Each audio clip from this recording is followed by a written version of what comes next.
சேர்த்து குடிக்கிறியா? சாரி. ஐயா சாரி சொல்லாதப்பா.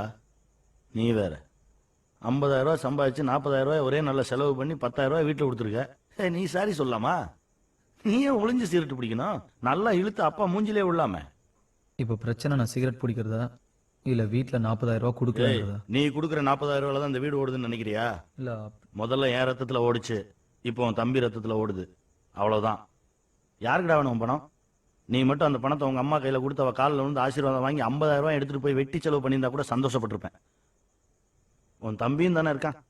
அவன் எம்சிஏக்கு ஃபீஸ் கட்டணும். மாசம் 1,00,000 ரூபாய் சம்பாதிக்கிறான். அவன் நினைச்சிருந்தா எடுத்துட்டு போய் கட்டியிருக்கலாம். அவன் பணம். ஆனா என்கிட்ட வந்து என் பெர்மிஷன் வாங்கி என் கையால வாங்கிட்டு போய் கட்டுறான். அது மரியாதை. அவன் புள்ள. இப்ப எதுக்கு என்ன அவனையும் கம்பேர் பண்றீங்க? அவனுக்கு பண்ண எது எனக்கு பண்ணீங்க? அவனை மட்டும் சென்ட் ஜான்ஸ்ல படிக்க வச்சீங்க, என்ன ராமகிருஷ்ண மிஷன்ல படிக்க வச்சீங்க.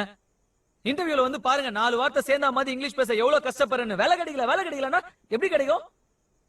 என்னால ஒரு பிரசன்டேஷன் கூட ஒழுங்கா பண்ண முடியல. அப்ப என்கிட்ட அவ்வளவுதான் வசதி இருந்துச்சு. அதுக்கப்புறம் துறைய இங்கிலீஷ்ல மாத்துனீங்கல்ல, என்னையும் மாத்திருக்கலாம்ல. ஏன் மாத்தல? எதுக்கு எடுத்தாலும் பார்ஷியாலிட்டி கம்பேர் பண்ணி பேசி எதுக்கு கம்பேர் பண்றீங்க? பேர்ல கூட அவருக்கு மட்டும் ஹீரோ பேரு கார்த்திக், எனக்கு மட்டும் வில்லன் பேரு ரகுவரன்.